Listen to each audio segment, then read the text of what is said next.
सो hi guys, तबीयत थोड़ा सा खराब चल रहा है, इसी वजह से वॉइस ओवर करने का बिल्कुल मन नहीं कर रहा है, लेकिन आपके लिए लौट आया हूँ। अगर आपने पिछले 2 एपिसोड्स नहीं देखे हैं, उसमें 10 चैप्टर एक साथ कवर हो चुके हैं। आप चाहो तो जाके देख सकते हो। एपिसोड के शुरू में हमें एक अपार्टमेंट में दिखाया जाता है, जहाँ पे बाथरूम में हम जुयोन को देखते हैं। वो हाथ धो रहा था, पर तभी उसके बैग से बहुत ज्यादा आवाजें आ रहा था, और यह आवाज और कोई नहीं बल्कि मुरामासा का तलवार कर रहा था। ये देख के जुयोन को बहुत गुस्सा आता है। इसी वजह से वो उसे लेके सीधा टॉयलेट में फेंकता है और कहता है, बकबक कर रहे थे ना, ठीक है, अच्छी तरह से रेस्ट करो। और तभी वो अपने हाथ को देखता है, क्योंकि उसमें थोड़ा सा दर्द हो रहा था, और उसे याद आता है कि ये उसी तलवार यानी मुरामासा की वजह से ही हुआ था। उसने उसे डोमिनेट करने की कोशिश की थी, पर क्या करता, उसके पास और कोई रास्ता ही नहीं था। तभी उसके पास नोटिफिकेशन आता है, तुम सक्सेसफुली टूम को एग्जिट कर चुके हो। तुम्हारे पास 2 रास्ते हैं, path of domination, path of affinity. ये देख के वो कहता है, क्रो, ये तुम क्या कर रहे हो? हाँ, मानता हूँ मैं डोमिनेशन को यूज कर रहा हूँ, पर इसका मतलब ये नहीं कि मैं उसे छोड़ दूंगा। और वो डोमिनेशन को ही चूज करता है। तभी वहीं पे नोटिस आता है, मिशन रिवॉर्ड डिस्पेंस। पर वहाँ पे कुछ भी नहीं था। वो चारों तरफ अपने रिवॉर्ड को ढूंढने लगता है, पर तभी अपने पॉकेट में जब हाथ देता है, वहाँ पे एक छोटी सी मिंट की गोली जैसा कुछ था, और वहाँ पे कोई इन्फॉर्मेशन भी नहीं था, बस लिखा हुआ था कि फूड टाइप रेलिक, बस इतना ही।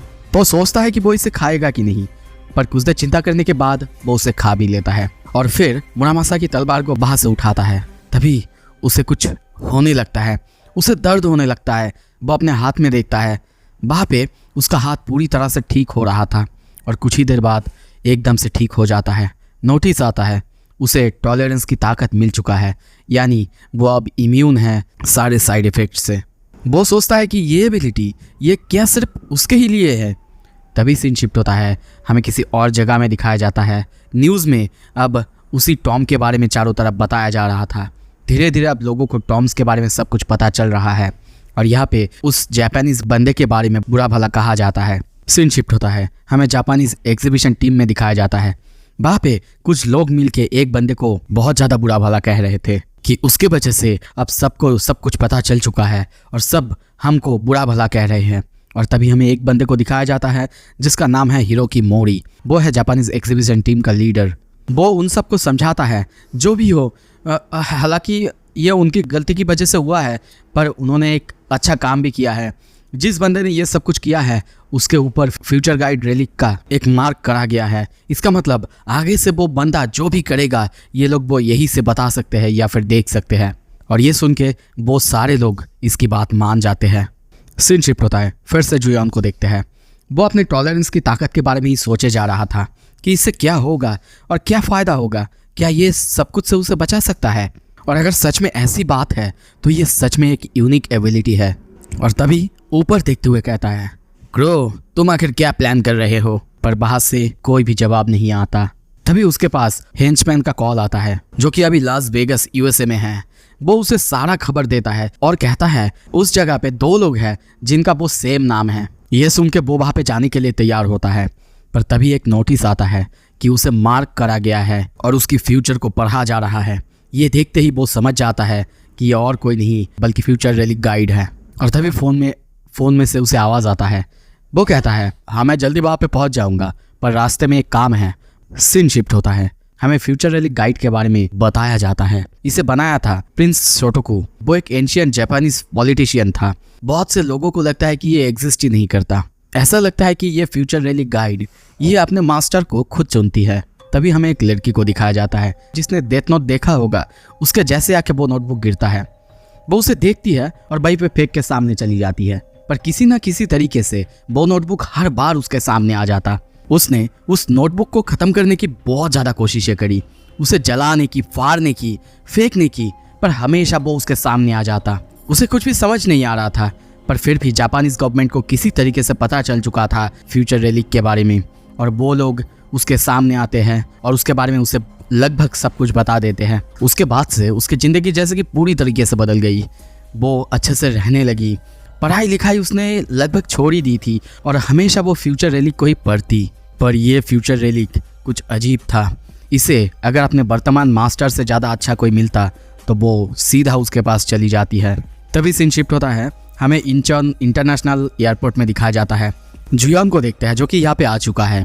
वो जापानीज गवर्नमेंट और उनके मिलिट्री के बारे में सोच रहे हैं कि अगर उन्होंने मुझे पकड़ने की कोशिश की मैं कुछ ज़रूर करूँगा, पर अगर उन्होंने मुझे इग्नोर करा तो मैं भी इग्नोर करूँगा।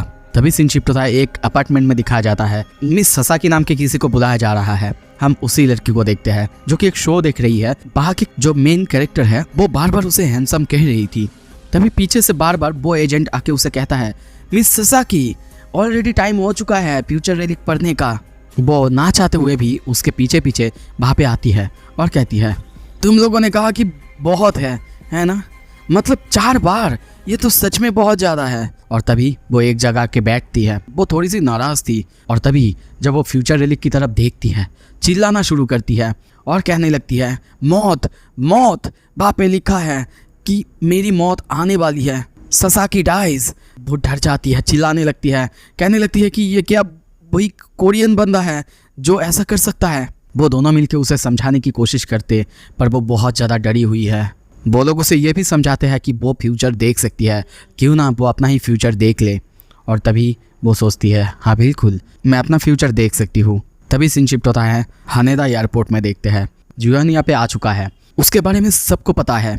अब वो लोग आपस में ही बातें कर रहे हैं कि सर जुयान आ चुका है, आप लोग क्या कहते हैं कि उसे पकड़ा जाए या नहीं। वहीं पे एक बंदे को देखते हैं जो कि अपने सारे ऑफिसर्स को बोल रहा था संभाल के रहने की और वो जो भी करेगा वो सब कुछ नज़र रखने की। हम देखते हैं जुयान एक जगह आके बहुत टेस्टी सुशी खाने लगता है और वो सोच रहा था कि वो लोग कब अटैक करने वाले हैं। और तभी वो अपना नोटबुक बाहर निकालता है जिसमें लिखा हुआ था ससाकी डाइज, ससाकी डाइज। ये उसका ही प्लान था, क्योंकि जब वो बार बार एक ही चीज़ को लिखेगा तो फ्यूचर रेलिक गाइड में वही आने का संभावना ज़्यादा है। और तभी वो सामने देखते हुए सोचता है जापानीज़ टीम, शायद वो यहाँ पे आ ही चुका है। और तभी हमें बाहर दिखाया जाता है एक बंदा, उसके हाथ में बंदूक था। जुयान जहाँ पे है वो लोग उसी के बाहर है। तभी हम वहीं पे ससाकी को देखते हैं जो कि वहाँ पे खाना देने के लिए तैयार थी, पर ससाकी को समझ नहीं आ रहा था वो बंदा उसे मारने आया है, वो आखिर उसके ही पास क्यों जा रहा है। वो लोग उसे समझाते हैं उसे जाके उसके आंखों में एक बार बस आंख मिलाना है, उसके बाद वो लोग उसकी हर हरकतों पर नज़र रख सकते हैं। और वैसे भी उसे पता नहीं है कि ससाकी वही फ्यूचर गाइड रेलिक को पढ़ सकती है। ये सुन के उसे थोड़ा सा कॉन्फिडेंस मिलता है और वो बहुत डरते हुए दरवाजे को खोलती है। और जब सामने जाती है जुयान बहुत ही अच्छे से उसकी तरफ देखता है। उसे सामने देखते ही वो जैसे कि पूरी तरह से पिघल जाती है। उसे वो बहुत खूबसूरत लगता है, बिल्कुल एक सुपरस्टार जैसा। और वो सब कुछ भूल जाती है। वो सोचने लगती है कि इतने सुंदर बंदे को कोई कैसे मार सकता है, नहीं ये तो सच में वेस्ट होगा। वो जाके खाना सर्व करती है। जुयान थैंक यू कहता है, पर जुयान को ये भी पता है ये वही लड़की है जो कि फ्यूचर रेलिक गाइड पढ़ सकती है। तभी वो अपने तलवार पर हाथ रखता है और दूर से सारे सोल्जर्स ये कैमरे में देख रहे थे और वो एक दूसरे को सब कुछ बताते हैं। ये सुनते ही वहाँ पे जो ऑफिसर शेफ के भेस में था वो अंदर जाता, पर तभी दरवाज़ा जोर से बंद होता है। उनको कुछ भी समझ नहीं आता। और दूसरी तरफ हम देखते हैं ससाकी ने खुद दरवाजे को बंद करा था और वो आवा के सीधा जुयान के पास बैठती है और उससे बहुत अच्छी तरह से बातें करने लगती है। जुयान को भी ये सिचुएशन कुछ समझ नहीं आ रहा था, इस तरफ उन सारे ऑफिसर्स को भी नहीं। वो आखिर क्या कर रही है, क्या वो उसे सेड्यूस करने की कोशिश कर रही है। पर यहाँ पे जुयान ऐसा प्रेटेंड करता है कि उसे ससाकी की बात कुछ भी समझ नहीं आ रहा है और इसी वजह से वो अपने फ़ोन में कुछ टाइप करने लगती है। और तभी हम देखते हैं उसके फ़ोन में बहुत ही बुरी इंग्लिश में लिखा हुआ था, I fall in love, I future see, ऐसा कुछ, जो देख के जुयान को समझ तो आ जाता है पर उसे बहुत अजीब लगता है। पर यह उसके लिए एक मौका था और तभी वो भी फ़ोन में टाइप करता है कि वो भी उसे पसंद करता है। ये देख के ससाकी पागल हो जाती है। पर इस तरफ ऑफिसर्स अब रुकने नहीं वाले। वो लोग दरवाज़ा खोलते हैं, पर खोलते ही जो देखते हैं वो देख के हैरान होते हैं, क्योंकि उनके सामने वहाँ पे सब कुछ तहस नहस हो चुका था। और वहीं पे हम जुयान की उसी रोप को देखते हैं। वो रोप जाके सारे ऑफिसर्स को वहीं पे बांध देते हैं।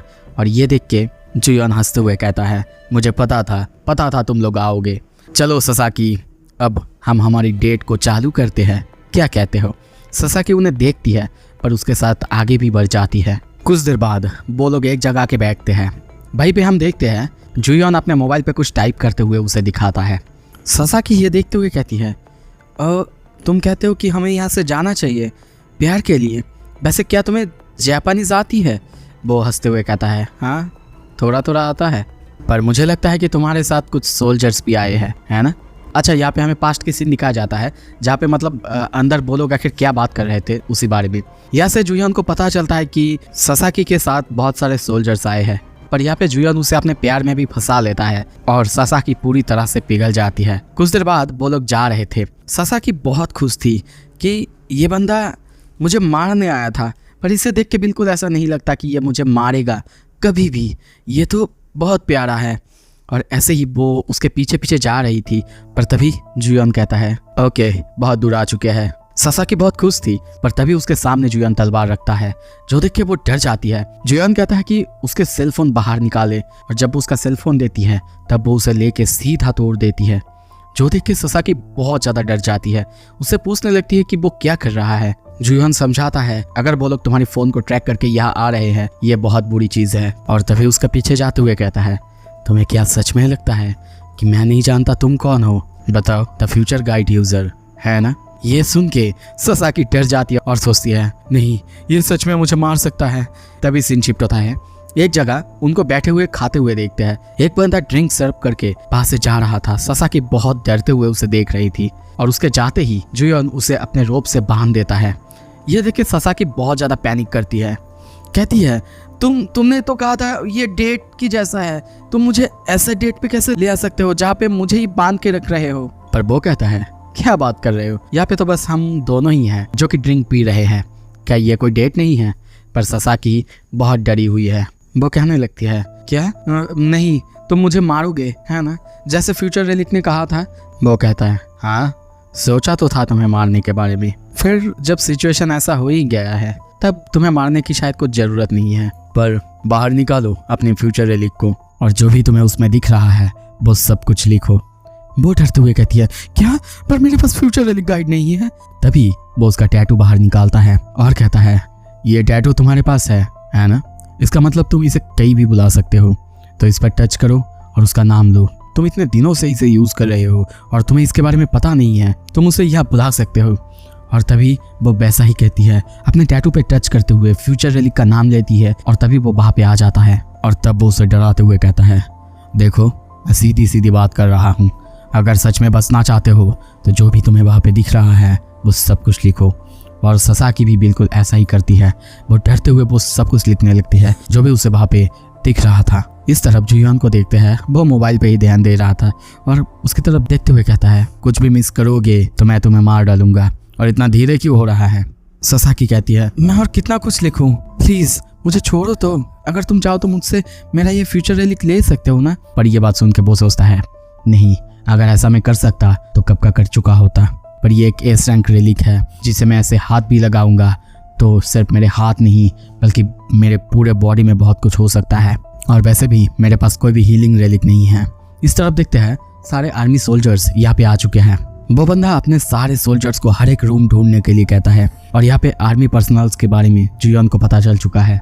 और यहाँ पे हम देखते हैं ससाकी ने बहुत सारा लिख दिया है और तभी देखते हैं वो उसके हाथ से उन सारे पेजेस को ले लेता है और तभी अपना तलवार निकाल के उस फ्यूचर रेलिक के ऊपर एम करके सीधा उसे तबाह करने लगता है। फ्यूचर रेलिक वो जोर से चिल्लाने लगता है, पर वो धीरे धीरे खत्म भी हो रहा था और ऐसे ही कुछ ही देर बाद वो खत्म हो जाता है। इस तरफ ससाकी वो भी कोलैप्स हो जाती है। वहाँ पे एक खतरनाक ब्लास्ट होता है और इस तरफ जुयन के पास एक के बाद एक नोटिफिकेशन आने लगता है। उसका स्पाई स्किल वो भी बहुत ज्यादा ताकतवर हो चुका है। वो ये सब देख ही रहा था, तभी वहाँ पे सोल्जर्स एक दरवाजे को तोड़ते हुए उसके पास आते हैं और वो लोग जब आके सामने देखते हैं फ्यूचर रेलिक वो जल रहा था। वहीं पे जुयन था जो कि उन सबको देख के हंस रहा था और वो बंदा ये देख के गुस्से में कहता है तुम्हें इसकी बहुत बड़ी सजा मिलेगी, यू बास्टर्ड। वो सारे लोग अब उसके ऊपर बंदूक तानते हैं, पर वो हंसते हुए कहता है हाउ फनी, तुम्हें सच में लगता है तो मुझे मार सकते हो। ये सुन के उस बंदे को और गुस्सा आता है, पर तभी जुयन किसी अजीब से एक पत्थर को उनके ऊपर फेंकता है। ये राइस बॉल जैसा था। जुयन कहता है मैंने सुना है कि ये एक ऐसी टेस्ट है जिसको खाने के लिए लोग मरते हैं, और ये कह के वो वहां से गायब हो जाता है। इस तरफ उस बंदे के हाथ में उसके दिया हुआ वो पर्पल सा पत्थर था, उसमें से कुछ अजीब सा स्मेल निकलने लगता है जिससे वो सब हिप्नोटाइज होते हैं। ये स्मेल ऐसा था ये जैसे कि राइस केक है, और इन सब के लिए वो सब जैसे कि पागल हो रहे थे, एक दूसरे को मार रहे थे, गोली मार रहे थे। वहां पे चारों तरफ अफरा तफरी मच जाता है। इस तरफ जुयन अब प्लेन में बैठ चुका है। वो खुश था, उसके पास फ्यूचर रिलीक गाइड के लिखावट है, मतलब वो आगे की चीजें कुछ समझ सकता है। वो सोचता है TKBM कंपनी फ्यूचर रिलीक यूजर को मदद करते थे, इसका मतलब सासाकी उन्हें जानती थी, तो हो सकता है यहाँ पे मुझे उनके बारे में कुछ पता चले, और तभी उसे कुछ मिलता भी है। वहाँ पे पता चलता है उसे अंडरवर्ल्ड रिलीक ग्रिड के बारे में, जिसका ऑक्शन शायद मिडास लास वेगास में होने वाला है, वहीं पे जहाँ पे उसने सियांगू को भेजा है। पर यहाँ पे और एक चीज यानी क्लैमिटी के बारे में बताया गया है, और उसे ये समझ नहीं आ रहा था कि क्लैमिटी क्या ये सच में इतनी जल्दी आ रहा है। द ग्रेट कैटास्ट्रोफी, जिसमें एक ऐसी इवेंट जिसमें हजारों टॉम्ब एक साथ पूरी दुनिया में अपीयर हुए और फिर पूरा दुनिया जैसे कि पूरी तरह से बदल ही गया, पर उसे याद नहीं कि ये इतनी जल्दी होने वाला है। पर यहाँ पे और एक चीज लिखा हुआ था, the God who knows your desires will be with you. इसका क्या मतलब है? पर वो उसके हाथ में था, इसी वजह से वो बहुत खुश था। यहाँ पे जापानीज एग्जीबिशन टीम के वहाँ पे दिखाया जाता है। वहाँ पे सबको एक मीटिंग में बैठे हुए थे। उन लोगों को वो लोग ये बात कर रहे थे, कैप्टन मोरी और उसके दोस्त, उन लोगों ने शायद एक दूसरे को गोली मार के मार डाला। किस वजह से ये उन्हें नहीं पता, पर यहाँ पे सब कोई बहुत ज्यादा गुस्सा थे। और जब उनको ये पता चलता है कि फ्यूचर रिलीक गाइड अब नहीं रहा, उसकी वजह से उनको बहुत ज्यादा गुस्सा आता है।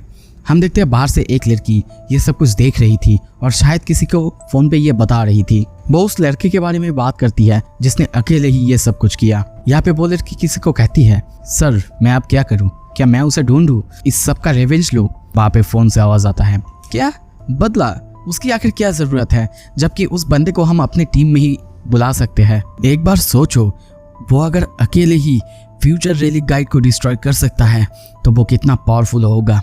ये सुन के वो कहती है, पर वो हमारे साथ आकर क्यों जुड़ेगा, अगर वो सच में इतना पावरफुल होगा तो? वो बंदा हंसते हुए कहती है, पैसे के आगे सब कोई झुकता है, पर अभी के लिए उस पर नजर रखो। तभी सीन शिफ्ट होता है लास वेगास USA में दिखाया जाता है। एक बहुत बड़े से रेस्टोरेंट के अंदर जियोन बैठ के ड्रिंक कर रहा था। वो अपने उन्हीं पंटरों के बारे में सोच रहा था कि वो लोग लेट है। तभी बाहर से आवाज आता है। सियोंगुन को देखते हैं, वो एक बंदे को, एक बटलर को देख के चिल्ला रहे थे क्योंकि उन लोगों को अंदर आने नहीं दिया जा रहा था। जियोन उनको लेट होने के बारे में पूछता है। वो लोग उस बंदे को दिखाते हुए कहता है, देखो ना, ये हमें अंदर ही आने नहीं दे रहा था। वो उसके साथ लड़ रहे थे, पर तभी जियोन बहुत ही पोलाइटली उनके लैंग्वेज में यानी इंग्लिश में बहुत ही अच्छे से उनसे बातें करता है और उनको समझाता है कि ये दोनों उसके ही गेस्ट हैं। उसे ऐसे इंग्लिश में बातें करते हुए देख के वो लोग बहुत ज्यादा हैरान हो चुके हैं कि उसे इंग्लिश कैसे बोलना आ सकता है, वो भी इतना फ्लुएंटली। और सियांगुन ये पूछता भी है।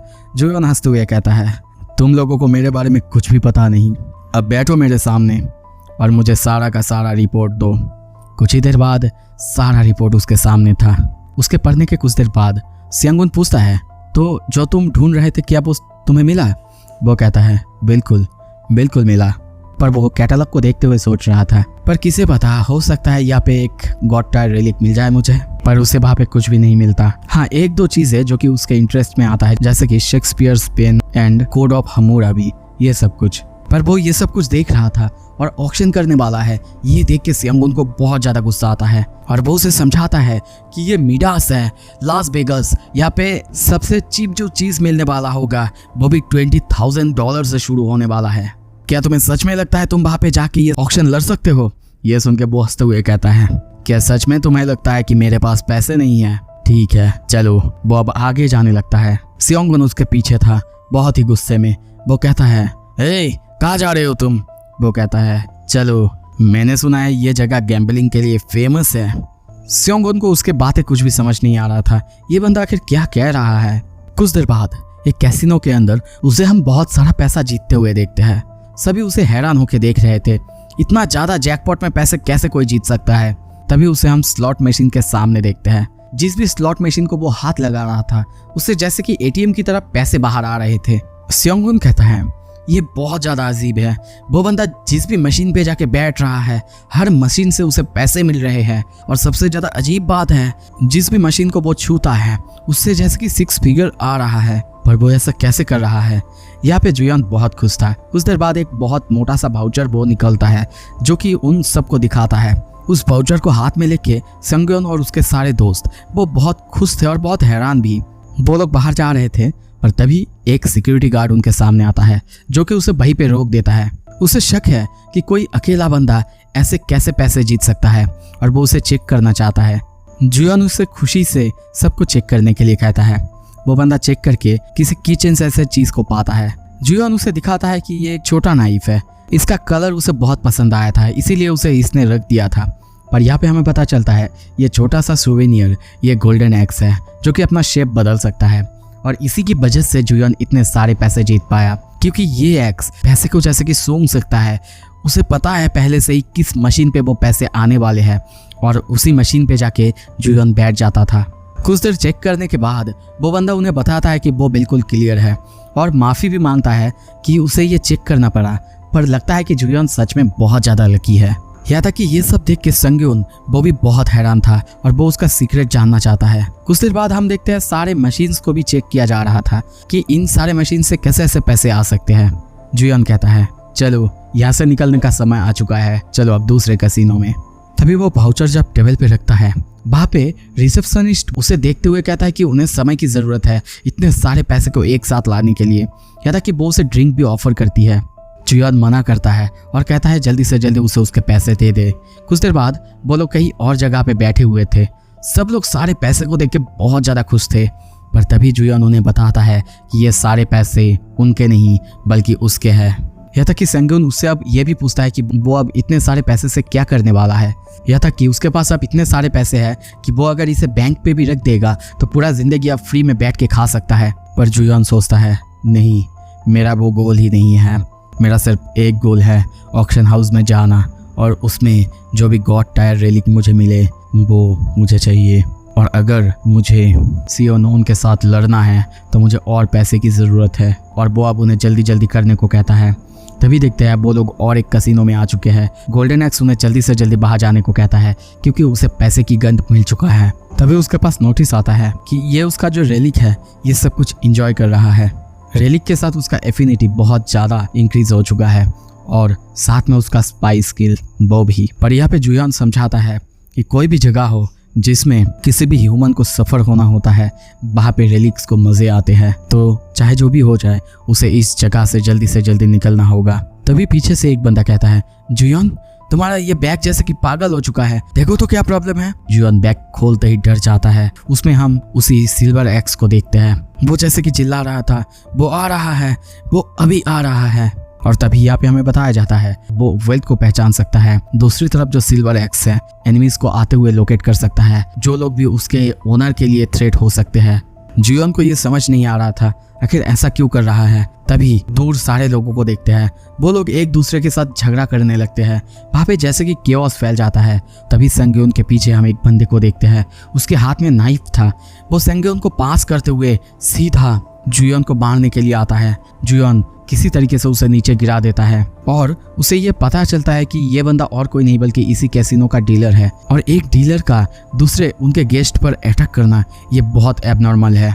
आसपास कोई टॉम्ब भी नहीं खुला है, तो फिर क्या हो रहा है। तभी वहीं पे हम किसी को आते हुए देखते हैं, कोई एक बहुत ही खूबसूरत सी लड़की, जिसे देखते ही संग्योन और उसके दोस्तों की हालत तो बहुत टाइट हो चुका है। वो लोग पागल होकर उसे देख रहे थे, सिवाय जुयन के।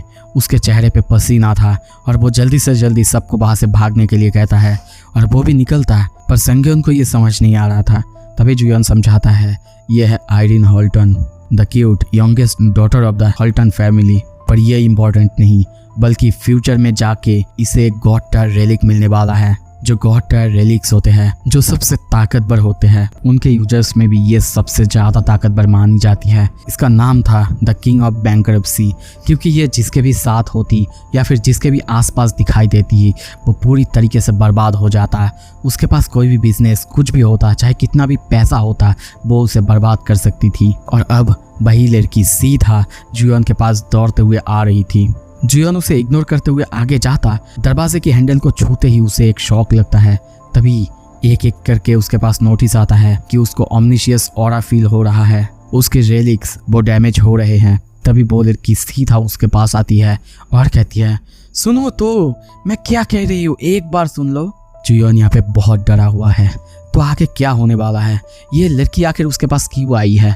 अगर सब कुछ आपको देखना है जल्दी से जल्दी मेरे इस चैनल को सब्सक्राइब कर सकते हैं आगे देखने के लिए। Thank you so much, stay tuned.